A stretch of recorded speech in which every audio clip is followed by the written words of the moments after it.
Bonjour, je m'appelle Gino Agbassa, j'ai 20 ans et voici mon témoignage.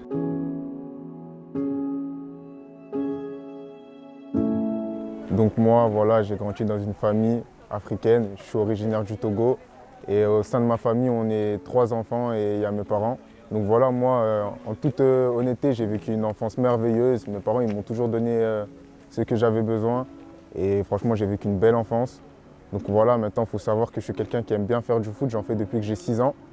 Et à l'âge du collège, j'ai intégré une section sportive. Donc tout s'est bien passé jusqu'à mes années du lycée. Et quand je suis allé au lycée, j'ai commencé un peu à divaguer à cause du foot, à aller avec des mauvaises fréquentations, etc. Et donc voilà comment commence mon histoire. Du coup, voilà, j'ai intégré la seconde, la première, la terminale, j'ai eu mon bac. Et en fait, à cette année-là, mes parents, ils ont décidé d'aller vivre au Togo. Et pour moi, ça a été un choc en fait, parce que je devais rester seul. Mais vu que j'avais eu mon bac, mon père il m'a dit, écoute, si tu vas arrêter l'école et te consacrer au foot, je te laisse la chance et l'opportunité parce que je me débrouillais bien quand même. Et du coup, voilà, cette année, mes parents, ils me laissent seul. Donc, je vis dans un appartement où on vivait à 5, mais je commence à vivre tout seul en fait. Et c'est le début on va dire, des conneries parce que j'étais seul, etc. J'avais un appart, j'étais content. Je me suis dit, bon, ma famille, ils sont partis, j'ai mon appart que pour moi. Donc, ok, là, on va commencer à inviter des potes. Donc, je commence à inviter des potos, des filles, des garçons, mais sans trop faire de bêtises, tu vois. On était là, bon délire, on jouait à la play, etc. Et il faut savoir que j'ai eu une offre pour aller jouer en Italie en 5e division. Et du coup, après en avoir parlé avec mes parents, ils m'ont dit, écoute, si vraiment c'est ce que tu veux faire, vas-y. Du coup, je suis allé en Italie, à Turin, et tout ne s'est pas passé comme prévu, en fait, parce que là-bas, il faut savoir que j'avais un contrat, etc. Il faut savoir qu'au bout d'un mois, on me dit en fait que c'est plus possible, que tu ne peux plus rester à Turin, en Italie, et que pour toi, c'est cuit, quoi, tu dois rentrer. Il faut savoir que mes parents, ils voulaient rendre l'appartement à Lyon, donc j'allais revenir en France et j'allais rien avoir, en fait. Du coup, je rentre en France, à Lyon, je retrouve mon appartement et il n'y a plus grand-chose, etc. Et là, je me dis, ah ouais, c'est ça la vie. Du coup, c'est là où j'ai commencé un peu à perdre la tête, on va dire. Mes potes, ils viennent à la maison, ils essaient de me consoler. Et moi, j'essaie de me consoler, mais avec les filles, en fait, dans la vie, on a toujours un vide qu'on doit combler. Et moi, je l'ai commencé à le combler par les filles. Je n'étais pas un mauvais garçon, mais bon, je commençais à enchaîner les conquêtes, on va dire, sans trop faire de bêtises, mais plutôt on sort dehors, etc. Bref. Et là, vraiment, je perds la tête. Il faut savoir qu'à cette époque-là, je sortais avec une fille et c'était une musulmane.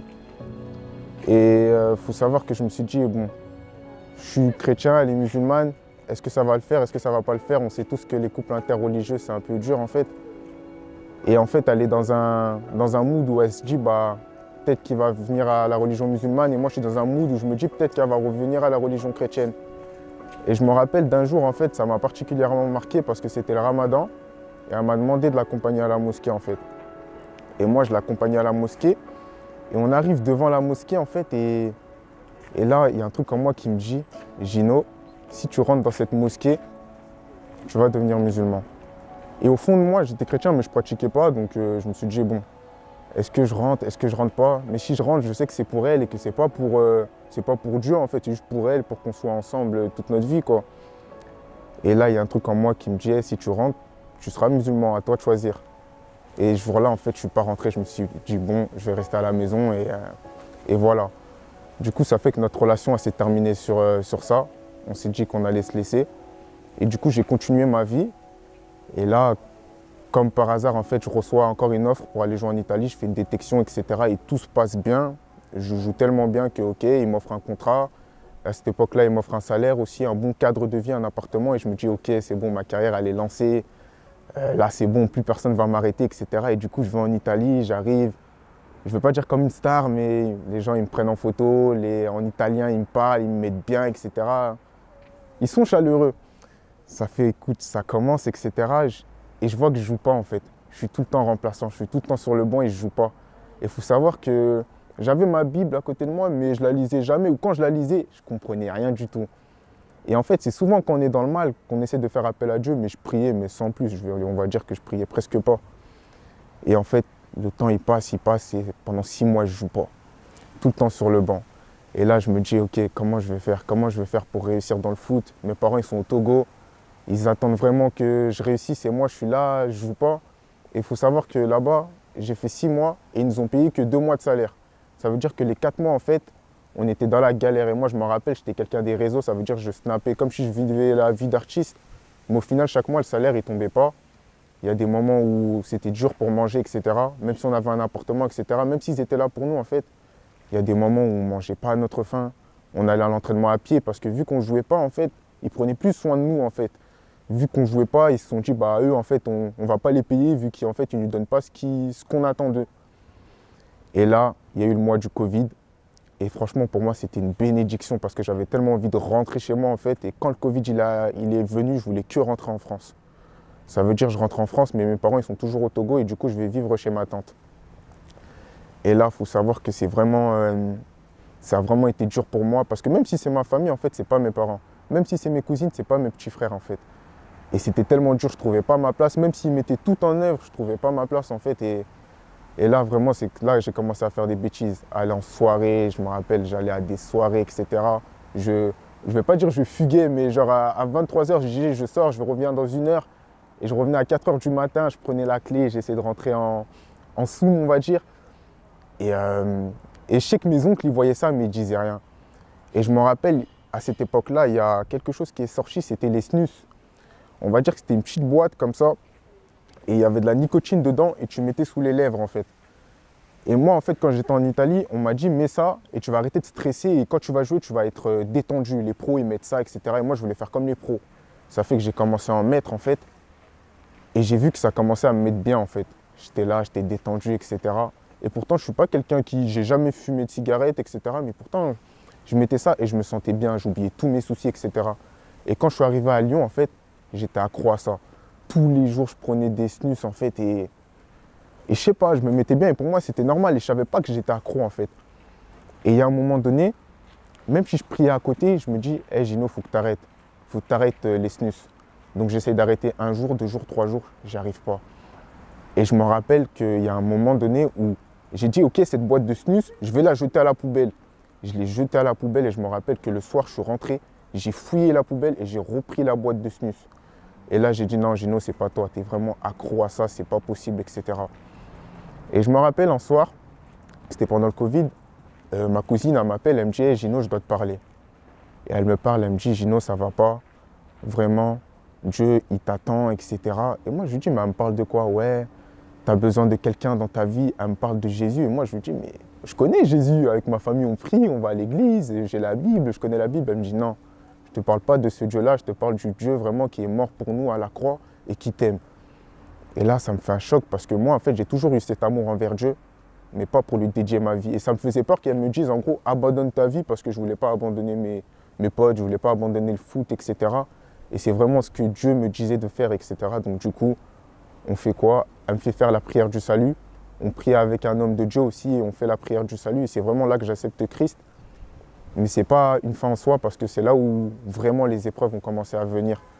Il faut savoir qu'après que j'ai fait cette prière, 3 mois plus tard, mes parents ils sont revenus en France et ce n'était pas prévu. Et je suis retourné chez ma famille en fait et c'est là où ça a vraiment commencé à être dur. Parce que je priais, j'acceptais Christ, mais je me sentais si seul. Et là, c'est une anecdote qui m'a vraiment marqué. C'est à ce moment-là vraiment où j'ai vraiment donné ma vie à Christ. C'est quand un jour je m'entraînais, j'avais pas de club, j'étais revenu d'Italie et je m'entraînais, etc. Et Dieu me dit, mets-toi à genoux. Et je marche pour rentrer chez moi dans la rue, Dieu me dit, mets-toi à genoux, prie. Je dis, mais comment il y a tout le monde et tout, tu veux que je me mette à genoux et que je prie? Il me dit oui. Je me mets à genoux devant tout le monde dans la rue, il n'y avait pas beaucoup de gens, c'était on va dire à 20h. Et là, je commence à prier, je commence à dire, Seigneur, tu sais que je veux te servir. Aide-moi à trouver un club vraiment afin que je te serve. Parce que là, je fais rien de ma vie. Il faut savoir que je n'allais pas à l'école, je fais rien. Mes parents, ils sont venus, ils voient leur fils, on dirait que c'est un galérien, etc. Et il faut savoir qu'à cette époque, dans le milieu du foot, j'avais quelqu'un qui m'encadrait. Et il faut savoir que c'était bouché, il n'y avait vraiment aucune opportunité. Et le lendemain, il m'appelle, il me dit, écoute, Gino, j'ai trouvé un club pour toi. Moi, je me dis qu'il va me trouver un club de 5e division, etc., comme avant et tout. Je me dis, bon, pourquoi pas? Il m'appelle, il me dit, écoute, Gino, il y a Naples qui est intéressé par toi et ils veulent te voir à l'essai. Il faut savoir que moi, je suis quelqu'un, je fais du foot, mais je n'ai pas atteint un niveau où vraiment je peux me dire que ouais, je vais devenir professionnel, etc. C'est vraiment moyen. Et il me dit, Naples, en quête de 1re division. Et je me dis, ok, là, Gino, c'est pour toi vraiment. c'est à toi, c'est ton tour. Donc du coup, je prends l'avion, il m'emmène, je vais à Naples, etc. Et j'arrive là-bas et je suis accueilli comme des joueurs pros. On va à l'hôtel des professionnels, etc. Nourriture, tenue et tout. Et je me dis là, c'est pour moi. Et quand je vais là-bas, vraiment, je suis en Christ. Ça veut dire que tous les soirs, je prie, j'ai ma Bible. Mon compagnon, il est avec moi. J'avais un autre qui était venu avec moi et lui, il était musulman. Il me voyait prier et je disais, mais il a la foi, ce mec. Et ce qui fait que lui aussi s'est mis à prier, mais du coup, il faisait ses 5 prières comme en islam, ils font. Et nous deux, on se met, moi je prie Jésus et lui il prie Allah. Et nous deux, on se met à prier en même temps, mais pas le même Dieu en fait. Et c'était assez bizarre. Il faut savoir que quand je rentre sur le terrain, c'est surnaturel, mais parce que chaque ballon que je touche, je fais que marquer. Mais je joue, mais je me dis, c'est pas moi qui joue, c'est pas possible. Moi, je joue pas comme ça, je suis pas aussi fort que ça. Et j'arrive même à me dire que, ouais, finalement, tu vas signer ton contrat et tout, et etc. Je me dis, ok, c'est fort là, c'est pour moi, je vais vraiment signer et tout. Et il faut savoir que je marque, tout se passe bien, etc. Et là, 3 jours plus tard, je reçois un appel, on me dit, ouais, Gino, tu vas pas signer. Et je me dis, mais comment? Seigneur, moi, j'ai prié, j'ai dit que je veux jouer pour ta gloire, je veux jouer pour ton nom. Et je sais que tu es avec moi, et là, on me dit que tu ne vas pas signer à Naples. Et en fait, tout s'effondre, je me rappelle, je suis dans ma chambre, il y a mon pote qui est là, et je lui annonce la nouvelle, et même lui, il est choqué parce qu'il se dit, mais comment lui, ça se fait qu'il n'est pas pris? Et je me rappelle tellement, j'avais de fierté, je vais dans la douche, et je me mets à pleurer, en fait, et même mon compagnon qui est à côté, il m'entend pleurer, mais il ne peut rien me dire, en fait. Et là, je me mets à pleurer, je me dis, c'est fini pour moi, etc. Je vais rentrer, c'était soit le foot, soit l'école, et je rentre. Et là, je commence à me dire, écoute, est-ce que Dieu, il existe vraiment en fait? Parce que si Dieu est vraiment avec moi, il ne veut pas mon malheur, tu vois. Et là, j'étais clairement dans le malheur, j'avais mal au cœur. Et ça me faisait tellement mal, je me dis, écoute, là, c'est bon, si tu n'as plus le foot dans ta vie, en fait, tu n'as plus rien. Et en fait, avec du recul, les mois, ils passaient, et les mois, ils passent. Et je dis, je vais retourner à l'école, en fait, et je retourne à l'école. Et je me rappelle que quand j'étais allé à Naples, j'ai dit à mes amis, ouais, les gars, je vais signer, mais c'est grâce à Dieu que je vais signer. Et tous mes amis, ils sont chrétiens, mais ils ne sont pas à fond. Et à ce moment-là, ils se sont dit, mais si Gino, il est allé à Naples, ça peut être que Dieu qui l'a aidé, du coup, nous aussi, on va prier. Et à ce moment-là, chez eux, tout le monde se met à prier, tout le monde va être dans la religion, etc. Et je me dis, là, je commence à gagner des âmes. Et quand je suis revenu, je leur ai dit que je n'étais pas pris. J'ai vraiment vu l'épreuve et j'ai vraiment vu qu'il n'y avait que Dieu avec moi parce que tous mes amis m'ont abandonné en quelque sorte. Parce que moi, je ne pouvais plus être dans leur délire d'aller voir des filles, d'aller faire la bringue, etc. Et vu que je leur apportais plus que je leur apportais auparavant, donc avant c'est moi, je leur disais, venez, on va faire ça, venez, on va voir des filles, etc. Et là, vu que je leur apportais plus ça, ils ont commencé à être distants envers moi. Ça veut dire que des fois, j'étais chez moi, j'étais sur Snap, et je voyais qu'ils étaient au snack, qu'ils étaient dehors, etc. Et que moi, ils ne m'avaient même pas appelé en fait. Et ça me faisait mal. Et je me rappelle que pendant 3 mois, j'allais à l'école et j'avais de l'anxiété. Je ne savais pas ce que je voulais faire plus tard. Mes amis, ils n'étaient plus là pour moi. Entre-temps, ma famille, eux, ils étaient là. Mais en fait, nos parents, je leur dis pas... Des fois, en tant qu'enfant, on leur dit pas tout parce qu'on a peur de les inquiéter. Ma mère, j'ai peur de l'inquiéter. Mon père, j'ai peur qu'il s'inquiète, tu vois. Et ça fait, je commence vraiment à me confier à Dieu. Et Dieu, il me permet, il me dit, écoute, mon fils, là, tu as vu que là, je suis là pour toi, confie-toi en moi. Je me confie en Dieu, je prie. Je rentre vraiment dans une dimension où Dieu, il me parle, je l'entends. Où autour de moi, en fait, les personnes, ils sont là pour moi, etc. Et ma cousine, elle est là pour moi. Je vais à l'église, j'ai des amis, etc. qui sont là pour moi. Et la fin d'année 2020 arrive. Et ok, je lui dis, Seigneur, maintenant je t'ai servi. J'ai plus de club, etc. Mais moi, maintenant, je veux te servir, en fait. Je veux jouer pour te rendre gloire. Et maintenant, j'ai compris qu'il fallait que je sois humble avant que tu me donnes quelque chose et tu m'as formé. Et là, en fait, j'arrive, je reçois une offre à l'étranger pour jouer encore à l'étranger, etc. Et c'était quoi? C'était le mois de juin. Je fais une partie de foot, etc. Et je vois, je me reblesse au genou. Et au moment où je me blesse, je me rappelle, j'invoque le Seigneur. Je dis, Seigneur, je t'en supplie, tu sais que je veux te servir. Il ne faut pas que je me blesse. Et les larmes tombent, etc. Et là, je reçois le diagnostic des médecins et ils me disent ligament croisé du genou gauche. Il faut savoir que le ligament croisé, c'est une blessure de 6 mois. Ça veut dire que pendant 6 mois, je n'allais pas jouer au foot. Et là, ce jour-là, en fait, je sors de chez moi, je vais dans un parc et je me pose comme je suis posé ici et je parle à Dieu comme ça. Et je commence tout comme Job, je ne sais pas si vous connaissez l'histoire de Job, mais tout comme Job, je commence à me plaindre à Dieu, à me dire, Seigneur, pourquoi? Moi, je veux te servir. Et là, tu me mets une blessure de 6 mois, je vais faire quoi de ma vie, etc. Les personnes autour, ils ne me comprennent pas, mes parents, ils essaient de me réconforter, mais en fait, personne ne peut me réconforter à part les paroles de Dieu.